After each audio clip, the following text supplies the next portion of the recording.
অপরাধী যতই প্রভাবশালী হোক, প্রমাণিত হলে ছাড় নেই, সাফ জানালেন ওবায়দুল কাদের।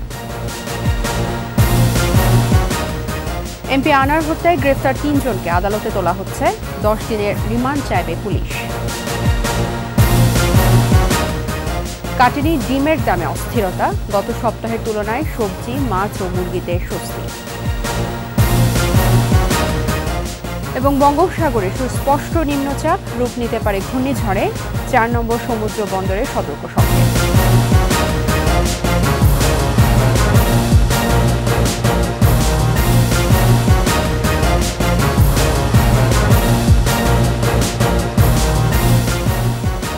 শুনছিলেন ফার্স্ট সিকিউরিটি ইসলামী ব্যাংক পিএলসি সংবাদ শিরোনাম। আমন্ত্রণ জানাচ্ছি দুপুর ২টার ২১ সংবাদে। আপনাদের সাথে আছে আমি তাজনুর বাজারে। ২১ টেলিভিশনের সংবাদ একই সাথে সরাসরি দেখতে পাবেন আমাদের ফেসবুক পেজ www.facebook.com/2124 অনলাইনে। অপরাধী যত প্রভাবশালী হোক, প্রমাণিত হলে সরকারের পক্ষ থেকে কোনো ছাড় নেই বলে জানিয়েছেন আওয়ামী লীগ সাধারণ সম্পাদক ওবায়দুল কাদের। গণ অভ্যুত্থানে ব্যর্থ এবং বিদেশি বন্ধুদের ক্ষমতায় বসানোর স্বপ্ন ভেঙে যাওয়ায় মির্জা ফখরুলের মানসিক ট্রমা ভয়ানক পর্যায়ে পৌঁছেছে বলেও মন্তব্য করেন তিনি। মাহমুদ হাসানের প্রতিবেদন। বঙ্গবন্ধু এভিনিউয়ে দলের কেন্দ্রীয় কার্যালয়ে সংবাদ সম্মেলনে আসেন আওয়ামী লীগ সাধারণ সম্পাদক ওবায়দুল কাদের। সাবেক সেনাপ্রধান জেনারেল আজিজ এবং সাবেক আইজিপি বেনজির আহমেদ প্রসঙ্গে সাংবাদিকদের প্রশ্নের জবাবে কথা বলেন এ সময়। আরেকটা হচ্ছে সাবেক সেনাপ্রধান সাফ জানান, অপরাধী যেই হোক, যত প্রভাবশালী হোক, তা প্রমাণিত হলে সরকারের পক্ষ থেকে কোনো ছাড় নেই। ব্যক্তি অপরাধ করতে পারে, অপকর্ম করতে পারে, প্রশ্ন হচ্ছে সরকার তাকে প্রোটেকশন দিচ্ছে। আমরা সেটা শেখ হাসিনা আমাদের প্রধানমন্ত্রী, তিনি এ ব্যাপারে জিরো টলারেন্স। কাজেই অপরাধীকে অপরাধী হিসেবে আমরা দেখি, সে যেই যত প্রভাবশালী, অপরাধ করলে শাস্তি তাকে পেতে। ওবায়দুল কাদের দাবি করেন, মির্জা ফখরুলদের মানসিক ট্রমা ভয়ানক পর্যায়ে পৌঁছেছে। তারা আন্দোলন সংগ্রামে ব্যর্থ এবং বিদেশি বন্ধুরা ক্ষমতায় বসাবে সেই স্বপ্নও ভেঙে গেছে। মির্জা ফখরুল তো প্রতিদিনই অনেক কথা বলেন, তার মানসিক ট্রমা মনে হয় ভয়ঙ্কর পর্যায়ে। এখন আপনাদের দল প্রকাশ্য দিবালোকে পুলিশকে হত্যা করেছে, সাংবাদিকদের উপর নির্যাতন করেছে, প্রধান বিচারপতির বাড়িতে হামলা চালিয়েছে। এইসব অপরাধের সাথে যারা জড়িত তারা তো অপরাধী, তাদেরকে বিএনপি হিসেবে আটক করা হয়। আটক করা হয়েছে খুনের সঙ্গে, অগ্নি সন্ত্রাসের সঙ্গে জড়িত থাকার অপরাধ। এর আগে কেন্দ্রীয় কার্যালয় প্রাঙ্গণে সাবেক সংসদ সদস্য ও নেত্রকোনা আওয়ামী লীগের সহসভাপতি মানু মজুমদারের মরদেহে আওয়ামী লীগের পক্ষ থেকে শ্রদ্ধা জানান ওবায়দুল কাদের। মাহমুদ হাসান, ২১ টেলিভিশন, ঢাকা। ঝিনাইদহ ৪ আসনের সংসদ সদস্য আনোয়ারুল আজিম আনার হত্যায় জড়িত থাকার অভিযোগে গ্রেফতার ৩ জনকে আজ আদালতে তোলা হবে। অভিযুক্তদের জিজ্ঞাসাবাদের জন্য ১০ দিনের রিমান্ড চাইবে ঢাকা মহানগর গোয়েন্দা পুলিশ। গ্রেফতারকৃতরা হলেন আমানুল্লাহ আমান ওরফে শিমুল ভূঁইয়া, সেলেস্তা রহমান ও ফয়সাল আলী ওরফে সাজি। ডিবির ওয়ারি বিভাগের অতিরিক্ত উপ পুলিশ কমিশনার শাহিদুর রহমান এ তথ্য নিশ্চিত করেছেন। এদিকে সংসদ সদস্য আনার হত্যাকাণ্ডে জড়িত সন্দেহে ভারতে গ্রেফতার জিহাদ হাওলাদারকেও আজ বারাসাতের আদালতে তোলা হবে। হত্যাকাণ্ডের তথ্যের খোঁজে জিজ্ঞাসাবাদের জন্য জিহাদকে হেফাজতে নেয়ার চিন্তা করছেন দেশটির তদন্তকারীরা। এছাড়া ভারত থেকে আসা পুলিশের একটি দলও তদন্ত কাজে সহায়তা করছে বাংলাদেশের গোয়েন্দা পুলিশকে।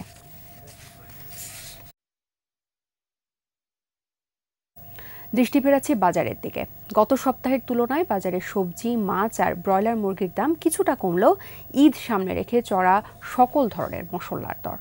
এখনও কাটেনি ডিম ও গরু, খাসির মাংসের দামে অস্থিরতা। আর বিক্রেতারা বলছেন, বাজারে ক্রেতা কম থাকায় কমেছে বিক্রি। বাজার ঘুরে আরও জানাচ্ছেন মানিক শিকদার। শুক্রবারের কারওয়ান বাজার সকালে উপচে পড়া ভিড় থাকার কথা থাকলেও অনেকটাই ফাঁকা। বিক্রেতারা বলছেন, গত ২ সপ্তাহের তুলনায় কিছুটা কমেছে সবজির দাম। গত সপ্তাহে বেগুন কেজি ছিল ১০০ টাকা, আজকে বেগুন ৫০ থেকে ৬০ টাকা, যেটা ভিআইপি ভালো বেগুন। আর ভেন্ডি ১৫ থেকে ২০ টাকার উপরে কোনো ভেন্ডি নেই কারণ বাজারে। পেঁয়াজ ৭০ টাকা, আদা রসুন বিক্রি হচ্ছে ২৪০ টাকায়। গত সপ্তাহের তুলনায় বেড়েছে কাঁচামরিচের দাম। 3 সপ্তাহ পর কুরবানির ঈদ, এখনই চড়া সব ধরনের মশলার দাম। তবে নিয়ন্ত্রণে আছে ভোজ্য তেলের দর। সবচেয়ে বেশি বাড়ছে এলাচি, পাশাপাশি লবঙ্গ, গোলমরিচ এগুলোর দাম বাড়ছে। লবঙ্গ ছিল আপনার 1200 টাকা, এখন প্রায় 1500-1600 টাকা। বাজারে বেড়েছে ইলিশের সরবরাহ, কিছুটা কমেছে রুই কাতলা সহ চাষের মাছের দাম। তবে চিংড়ির দাম এখনো বেশি। আমাদের সাধ্যের ভিতরে আমরা করতে পারি না। যেমন আমার ছেলে চিংড়ি মাছ খাইতে যাচ্ছে, তার না দিয়েও পারি না। বাজার থেকে একটা চিংড়ি মাছ কিনে নিয়ে আসলাম, কম দামে যেগুলো পাইছে এগুলো কিনছে। এখন সব কিছুরই দাম বেশি। 2 সপ্তাহ আগে যেই দাম ছিল, এখন ওই মাছের দাম কেজিতে প্রত্যেকটাই 50 টাকা 100 টাকা কম। মাছেরও আমদানি আছে, ক্রেতা কম। প্রতি ডজন ডিম বিক্রি হচ্ছে 150 থেকে 170 টাকায়। ডিমের দাম কমে না, ডিমের উৎপাদনটা আরো দরকার। আর গরমের জন্য মুরগি অনেকেই হার্ট স্ট্রোক করতেছে। মুরগির বাজারেও ক্রেতা সংকট, যদিও গত সপ্তাহের তুলনায় কিছুটা কমেছে ব্রয়লারের দাম। গত সপ্তাহে ব্রয়লার বিক্রি করছে 220 টাকা, আজকে ব্রয়লার বিক্রি করতেছি 200 থেকে 210 টাকা। আর গত সপ্তাহে লেয়ার বিক্রি করছে আমরা 360 টাকা, এই সপ্তাহে বিক্রি করতেছি 350 টাকা। সরবরাহ ভালো থাকায় স্থিতিশীল আছে চালের বাজার। মোটামুটি শান্ত আছে, তবে বিয়ার 28-এর দামটা একটু নাকি বাড়তি শুনতেছি আর কি। প্রতি কেজি গরুর মাংস বিক্রি হচ্ছে 750 থেকে 780 টাকায়, আর খাসির মাংস 1200 টাকা কেজি। মানিক শিকদার, 21 টেলিভিশন, ঢাকা। বঙ্গোপসাগরে অবস্থানরত সুস্পষ্ট লঘুচাপটি নিম্নচাপে পরিণত হয়েছে। চট্টগ্রাম, কক্সবাজার, মোংলা ও পায়রা সমুদ্র বন্দরে 1 নম্বর দূরবর্তী সতর্ক সংকেত জারি করেছে আবহাওয়া অধিদপ্তর। নিম্নচাপের কেন্দ্রে বাতাসের একটানা সর্বোচ্চ গতিবেগ এখন ঘন্টায় 40 কিলোমিটার। দমকা হাওয়ার আকারে এটি ঘন্টায় 50 কিলোমিটার পর্যন্ত বাড়ছে। নিম্নচাপ কেন্দ্রের নিকটবর্তী এলাকায় সাগর উত্তাল থাকায় দুর্ঘটনা এড়াতে চট্টগ্রাম, কক্সবাজার, মোংলা ও পায়রা সমুদ্র বন্দরকে 1 নম্বর দূরবর্তী সতর্ক সংকেত দেখাতে বলা হয়েছে। এছাড়া গভীর সাগরে অবস্থানরত মাছ ধরার নৌকা ট্রলারকে পরবর্তী নির্দেশ না দেওয়া পর্যন্ত উপকূলের কাছাকাছি থাকতে বলা হয়েছে। নিম্নচাপটি শুক্রবার সকাল 6টায় চট্টগ্রাম সমুদ্র বন্দর থেকে 870 কিলোমিটার ও কক্সবাজার থেকে 805 কিলোমিটার দক্ষিণ দক্ষিণ পশ্চিমে, মোংলা থেকে 825 এবং পায়রা সমুদ্র বন্দর থেকে 790 কিলোমিটার দূরে অবস্থান করছিল। এই মুহূর্তে আবহাওয়া অফিসে আছেন আমাদের সহকর্মী মানিক শিকদার, সরাসরি যুক্ত হচ্ছে তার সাথে। মানিক, আমরা এরই মধ্যে জানতে পেরেছি নিম্নচাপটি প্রবল ঘূর্ণিঝড়ে রূপ নিতে পারে। নিম্নচাপটির গতিবেগ সম্পর্কে আবহাওয়া অফিস কি বলছে? তাজনুবা, আপনি জানেন যে গত কয়েক সপ্তাহ ধরে বঙ্গোপসাগরে একটি ঘূর্ণন বায়ু প্রবাহ ছিল এবং সেটা গতকাল লঘুচাপে পরিণত হয়েছে এবং আজকে সেটা নিম্নচাপে পরিণত হয়েছে এবং এটি শক্তি বৃদ্ধি করে আরও হয়তো 24 ঘন্টা বা আরও কয়েকদিনের মধ্যেই এটি ঘূর্ণিঝড়ে রূপান্তরিত হতে পারে এবং ঘূর্ণিঝড়ে যদি রূপান্তরিত হয় তখন সেটির নাম হবে রেমাল। রেমাল অর্থ বালু, এটি একটি আরবি শব্দ। আমরা এই ঘূর্ণিঝড় সম্পর্কে বিস্তারিত জানতে চাই। আমাদের সাথে আবহাওয়াবিদ আছেন, তার পরিচয়টা দিয়ে উনি আমাদেরকে জানাবেন যে ঘূর্ণিঝড়ের সর্বশেষ পরিস্থিতি কি। আব্দুর রহমান খান। ধন্যবাদ। আমি আবহাওয়াবিদ মোহাম্মদ আব্দুর রহমান খান। আসলে বঙ্গোপসাগরে যে সিস্টেমটা ডেভেলপ করেছে গত 22 তারিখে আমরা লঘুচাপ হিসেবে সে আবির্ভূত হয়েছে ঘূর্ণাবর্তটি। গতকাল সেটি ঘনীভূত হয়ে সুস্পষ্ট লঘুচাপ ছিল এবং আজ সকালে সে আরও শক্তিশালী হয়ে সে নিম্নচাপে পরিণত হয়েছে। আমরা আশা করছি সে আমাদের যে পরবর্তী যে সেই স্টেপ সে অনুযায়ী সে আগামীতে আজকে সন্ধ্যার মধ্যে সে হয়তো বা সে গভীর নিম্নচাপে পরিণত হওয়ার সম্ভাবনা আছে এবং সে আরও শক্তি সঞ্চয় করার সম্ভাবনা যে ডাটাগুলো আছে সে ডাটা বিশ্লেষণ করে আমরা পেয়েছি যে সে আগামী আগামীর মধ্যে সে ঘূর্ণিঝড়ের রূপ নেওয়ার সম্ভাবনা আছে। আপনি পূর্বেই বলেছেন সে ঘূর্ণিঝড় যদি পরিণত হয় সে তার নাম হবে রিমাল, আরবি শব্দ যার অর্থ বালুঝড়। সে ঘূর্ণিঝড়টা এখন কিন্তু তৈরি হয়নি এখনও, কিন্তু সে ঘূর্ণিঝড় তৈরি যে পূর্ব মুহূর্ত সেই অবস্থায় আছে। তবে আমরা আশঙ্কা করছি সে ঘূর্ণিঝড়ের রূপ নেবে এবং বর্তমানে তার অবস্থান যে নিম্নচাপটা আছে তার অবস্থান পূর্ব মধ্য বঙ্গোপসাগর এলাকায় আছে। সে আরও কিছুটা পূর্ব দিকে অগ্রসর হবে ওই অঞ্চল থেকে এবং পরবর্তীতে আরও সে শক্তি সঞ্চয় করে আগামীকাল সকালের মধ্যে সে ঘূর্ণিঝড়ের রূপ নেওয়ার সম্ভাবনা আছে। এবং যদি সে ঘূর্ণিঝড় রূপ নেয় এখন পর্যন্ত তার যে গতিপথ এবং গতিবিধি সে কিন্তু বাংলাদেশ উপকূল যেভাবে উপকূলের দিকে এখন পর্যন্ত তার মুভমেন্ট আছে। তারপরেও কিন্তু এর অনিশ্চয়তা থেকে যায়। সাগরে যেহেতু সে আছে, তার মুভমেন্ট এখন পর্যন্ত আমরা যা পেয়েছি তা বাংলাদেশ উপকূলের দিকে এখন পর্যন্ত আছে। ধন্যবাদ। যেটা বলছিলেন যে এই ঘূর্ণিঝড়ের যে গতিপথ সেটা হয়তো জানতে আরও কিছুক্ষণ সময় লাগবে। তবে একটি বিষয় যেটা আবহাওয়া অফিস থেকে যেটা বলা হচ্ছে যে এখন পর্যন্ত 1 নম্বর দূরবর্তী হুঁশিয়ারি সংকেত দেয়া হয়েছে এবং পরবর্তী হয়তো গতিপথ এবং অবস্থানের উপর নির্ভর করে সংকেত বা সতর্কতা সেটা হয়তো জারি করবে আবহাওয়া অফিস। তো এই ছিল আমার কাছে এখানে থাকা সর্বশেষ তথ্য। রাজনীতিবা মানিক, আপনাকে ধন্যবাদ। আবহাওয়া অফিস থেকে সরাসরি যুক্ত ছিলেন সহকর্মী মানিক শেখদার। সংবাদে এই পর্যায়ে নিচ্ছি বিরতি, ফিরে এসে যা থাকবে। 3 দশক ধরে রাজধানীতে ভুল সবুজায়ন, উধাও অন্তত 100 পুকুর, ব্যাহত হচ্ছে প্রাণ বৈচিত্র্য। আবার আমন্ত্রণ, আপনারা দেখছেন দুপুর 2টার 21 সংবাদ। 3 দশকে রাজধানীতে বৃক্ষরোপণ হয়েছে অবৈজ্ঞানিক পদ্ধতিতে। উদ্ভিদবিদরা বলছেন, দেশি প্রজাতির বদলে পরিবেশ অনুপযোগী বিদেশি প্রজাতিতেই হয়েছে ভুল সবুজায়ন। ফুল ফল না দেয়া সেসব গাছ প্রাণী বান্ধব না হওয়ায় রাজধানীতে পাখির সংখ্যা প্রায় বিলীন। হুমকিতে দেশি বৃক্ষ। অপরিকল্পিত গাছ নিয়ে শিউলি শবনমের 2 পর্বের 21 স্পেশালের আজ দেখবেন প্রথম পর্ব। গত 30 বছরে ঢাকার সবুজ এলাকা 20% থেকে কমে দাঁড়িয়েছে 7%। গাছ কমায় দূষণে ভারী হয়েছে বাতাস, বেড়েছে অসহনীয় গরমও। নানা প্রকল্পের অধীনে তাপ নিয়ন্ত্রণ, সবুজায়ন ও সৌন্দর্য বর্ধনের নামে আনা হয়েছে ব্যয়বহুল ও পরিবেশ অনুপযোগী নানা প্রজাতির বিদেশি গাছ। মাটি ও আবহাওয়া উপযোগী শাল, বট, আম, জাম, ছাতিম, তেলসুর সহ সুলভ মূল্যের সহজপ্রাপ্য দেশি গাছের বদলে সড়ক বিভাজক বা উদ্যানে অপরিকল্পিতভাবে লাগানো হয়েছে বনসাই, দেবদারু, ইউক্যালিপটাস, আকাশমণি, মেহগনি, রেইন ট্রি সহ পরিবেশ বিধ্বংসী বিদেশি গাছ। বিমানবন্দর সড়কের সারি সারি এসব বনসাই এরই অংশবিশেষ। উদ্ভিদবিদরা বলছেন, এসব গাছ এদেশের মাটির সাথে সম্পর্কহীন এবং উর্বরতা নষ্ট করে। পরিবেশ বান্ধব না হওয়ায় আবাস গড়ে না পাখিরা, ক্ষতিগ্রস্ত প্রাণ প্রকৃতিও।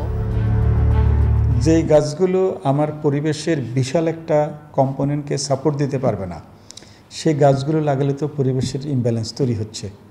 আজকে ঢাকা শহরে তাকালে কোনো পশু পাখি দেখি না। কেন? কারণ খাওয়া নাই, ফুল নাই, ফল নাই। হ্যাঁ, সেরকম ব্রাঞ্চিং প্যাটার্ন নাই, সেখানে যে বাসা বাঁধবে, সিকিউরলি সে থাকতে পারবে, সে ব্যবস্থাপনা সেখানে নাই। আমাদের গ্রিন আছে, সেটা কিন্তু রাইট গ্রিনিং না। দেশি প্রজাতি রক্ষা ও পরিবেশ বাঁচাতে ব্যবসায়িক স্বার্থে প্রকল্প তৈরি বন্ধের তাগিদ বিশেষজ্ঞদের।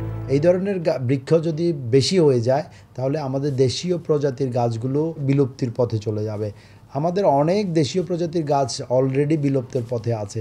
সেই ক্ষেত্রে দেশীয় বিলুপ্তি প্রায় গাছগুলোকে এনে নার্সিং করে প্রমোট করার পরিবর্তে বিদেশি গাছ আমদানি করে শুধুমাত্র সৌন্দর্যবর্ধনের নামে এগুলোকে রাস্তার পাশে নিয়ে আসা প্রকল্পের তৈরি করার বা লাভ করার বা ব্যবসা করার একটি প্রচেষ্টা মাত্র। রাজধানীকে টেকসই উপায়ে সুরক্ষিত ও দৃষ্টিনন্দন করতে দীর্ঘমেয়াদী ও পরিকল্পিত বৃক্ষরোপণের পরামর্শ তাদের। ঢাকা শহরটা আমরা যতটুকু জেনেছি ইতিহাস থেকে, এটা শাল ফরেস্টের জোন। শাল হচ্ছে একটা আইকনিক ট্রি, তার সাথে 100 প্রকারের বৃক্ষ ছিল। সেই 100 প্রকারের গাছের কোনোটাই ঢাকা শহরে দেখছি না। গাছের দিকে তাকালে তো আমরা বুঝতে পারি যে এটা কোনো সত্যিকার এক্সপার্টের মতামত নিয়ে হয় নাই।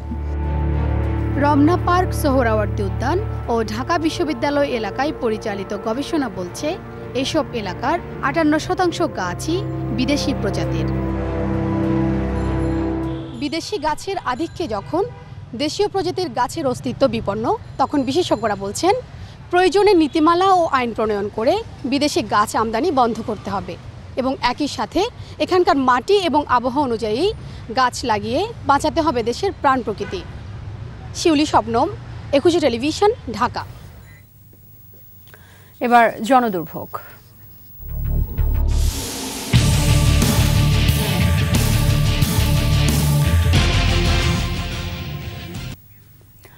একের পর এক আগুন ধরল অসহায় ফায়ার সার্ভিস।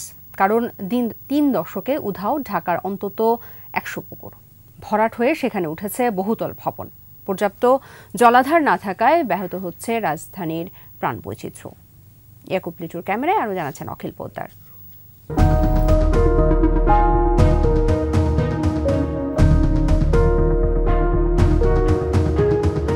খুব বেশি দিন আগের কথা নয়, রাজধানী ঢাকায় ছিল ৩৫০র মতো পুকুর। তাতে শিশুরা যেমন সাঁতার শিখত, তেমনি সাধারণ মানুষও স্নান সারতেন। পুকুরের পানি খেত পশু পাখি। চারপাশে গাছগাছালি থাকায় পরিবেশ ছিল সহনীয়। দুর্বৃত্তদের দখল আর ভরাটের কারণে লুপ্ত প্রায় রাজধানীর জলাধার। ঢাকা শহরের প্রায় সবটা জায়গায় হলো কংক্রিট, কোনো সয়েল নাই, কোনো ওয়াটার নাই, কোনো পুকুর নাই, জলাশয় নাই, কিচ্ছু নাই। এদিকে গরম আর এদিক থেকে দেখা গেছে কোনো দিকে আগুন টাগুন লাগলে জল টল পানি টানি নিয়ে দিতাম। এখন আর ওই পুকুরটা নেই, এখানে অ্যাপার্টমেন্ট করা হয়েছে। পূজা পার্বণের আমাদের ঘটের জল হলো পুকুরের জল দিয়ে আমাদের করা হতো। যদি পুকুর বা এরকম খাল থাকতো আশেপাশে, তখন আমাদের এই সমস্যাগুলো কিছুটা হলেও নিরসন হতো।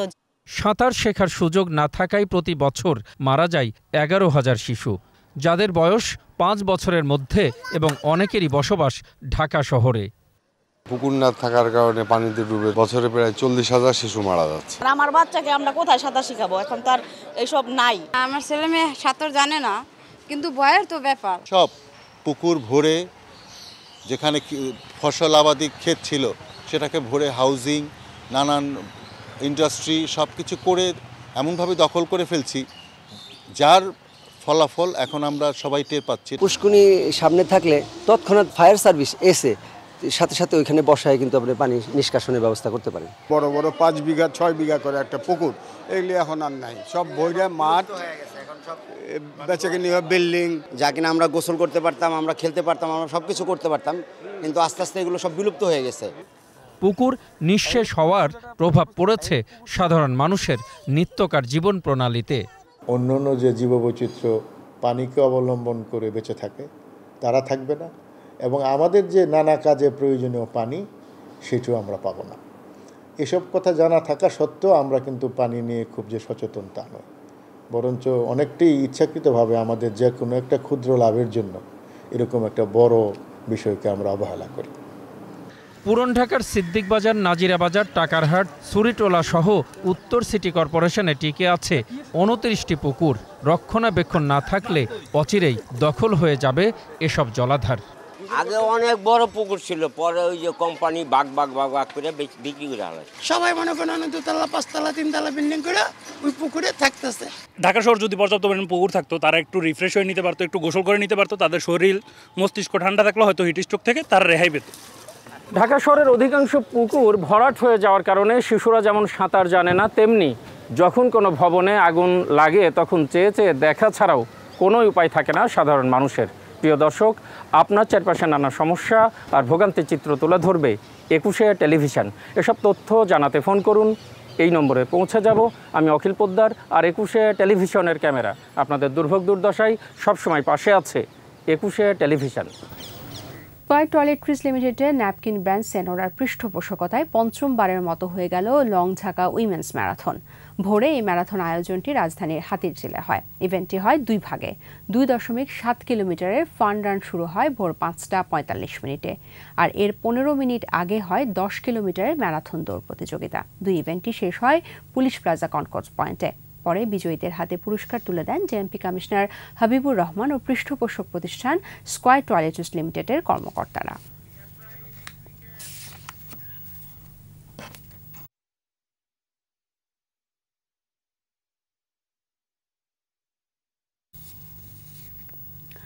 শেষ করছি দুপুর 2টার 21 সংবাদ। যাবার আগে ফার্স্ট সিকিউরিটি ইসলামী ব্যাংক পিএলসি সংবাদ শিরোনামগুলো জানাবো আরও একবার। অপরাধী যতই প্রভাবশালী হোক, প্রমাণিত হলে ছাড় নেই, সাফ জানালেন ওবায়দুল কাদের। এমপি আনার হত্যায় গ্রেফতার 3 জনকে আদালতে তোলা হচ্ছে, 10 দিনের রিমান্ড চাইবে পুলিশ। কাটিনি ডিমের দামে অস্থিরতা, গত সপ্তাহের তুলনায় সবজি, মাছ ও মুরগিতে স্বস্তি। বঙ্গোপসাগরে সুস্পষ্ট নিম্নচাপ, রূপ নিতে পারে ঘূর্ণিঝড়ে, 4 সমুদ্র বন্দরের সতর্ক সংকেত।